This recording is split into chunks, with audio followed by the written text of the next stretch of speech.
All right. Hello, everybody. My name is Dakoba, and welcome back to Lightyear Frontier. This is going to be a fairly quick video, and it's going to act as the final episode of our Let's Play series because I think we have reached a stopping point and are done with the game until the next major update, at which point I plan to do another series.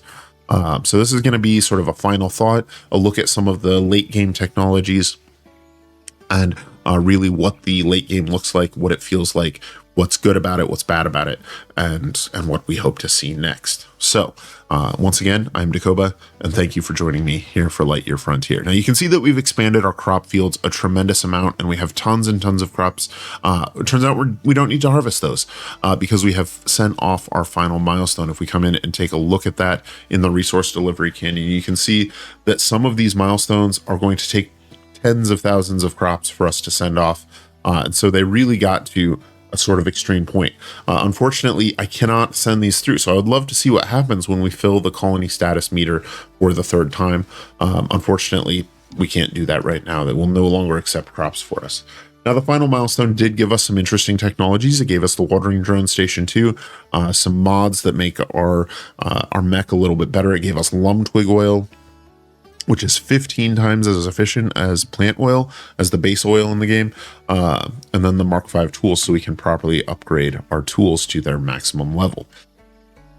Now, overall, I had a really fun time getting here. I'm about 40 hours in, and I don't regret playing the game at all. I highly recommend everybody give it a try. In particular, the early and the transition to mid-game, I think, is fantastic. The developers have done a job with it.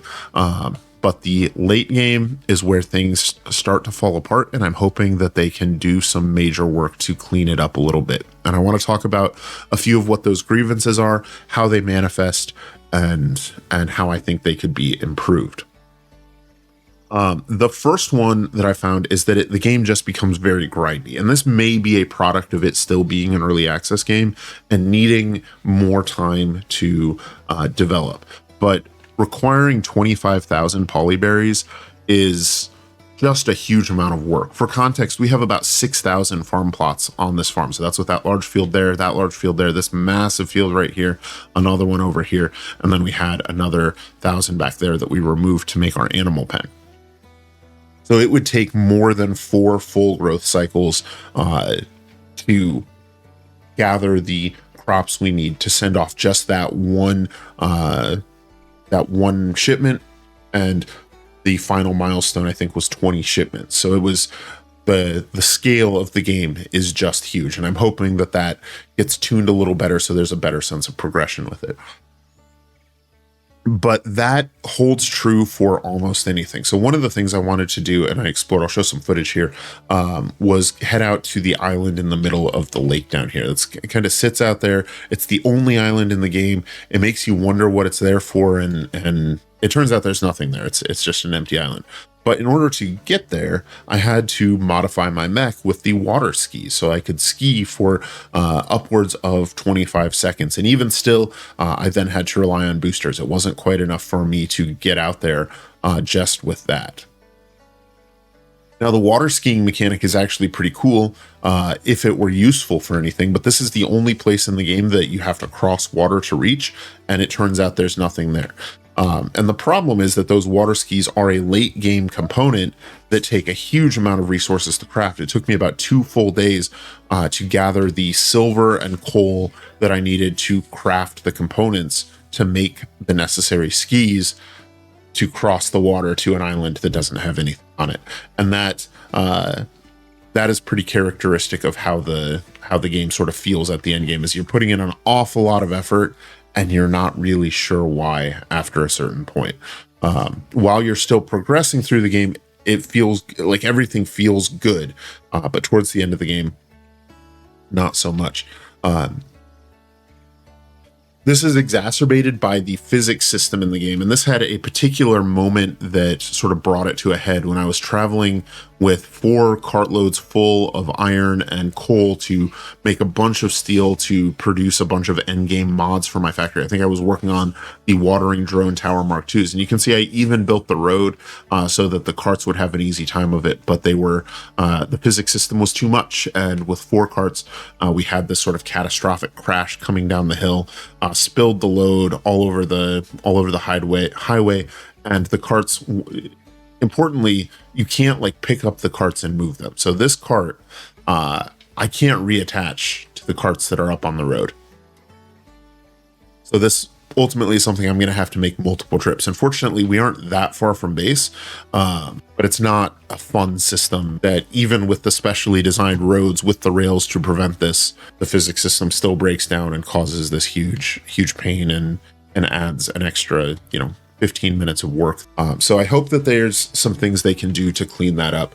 One of the points of interest up in the hills says that these arches generate an electromagnetic field and were likely used to haul material from one place to the next. So I'm not sure why we couldn't have that system instead, or maybe that's something that's coming in the final version of the game. But that's an area that is an issue. The animals are another area that I've had a lot of fun with, but think it's a bit too little too late. I've actually really enjoyed setting up my animal pen, gathering the eggs, hatching the animals, raising them up, and being able to turn in some of those animal products for milestones. I think that works really well. The problem is that you unlock that ability after tier 7, at which point it is such a small part of your operation that almost feels pointless. Again, it's a lot of work, and it's a lot of fun to do the work, but why? And that's ultimately where a lot of tertiary systems in the game seem to fall for me, is that it's cool that you can do this, but why would you want to do it? The fertilizer is another example of that. Like, well, why go through the work of turning the droppings into fertilizer, building a fertilizer spreader just to change the soil type?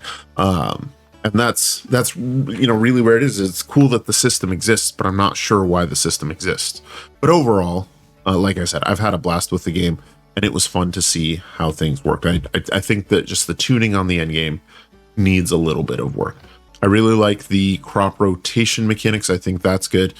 The fuel system, I think, is not great, especially at the end game.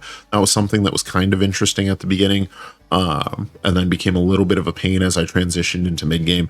And then by the end of it here, I'm using lum twig oil, and I just want to demonstrate all right, so I've just turned on fuel consumption. I'm over here at the end of my field. Let's walk back to the shed and see how much fuel we consume between here and there. Now the lum twig oil has 15 of the tick boxes, so you can see that get consumed up. And you can see that just walking across my field in my current mech loadout consumes it consumes about a tick box and a half. So even the lum twig oil does not have enough fuel capacity for late game mechs. Now the lum twig oil, for context, is 1 lum bloom oil, 1 zapper twig oil, and 2 refillite. And the refillite cannot be gathered easily. They can't be farmed easily. They spawn only from those crystals that you pick up one at a time, and they are sort of your mech's preferred fuel choice while they're in your inventory, which means you need to be dragging a trailer behind you that you can take the refillite as soon as you harvest it, put it in the trailer so your mech doesn't automatically consume it. And you can make 15 lum twig oil a day, which, as you saw, is not enough for your mech for a day. So you need to run multiple presses at a time, and ultimately the amount of refillite that it takes to make it just makes it not worth it at all. And the lower grade oils simply don't keep up.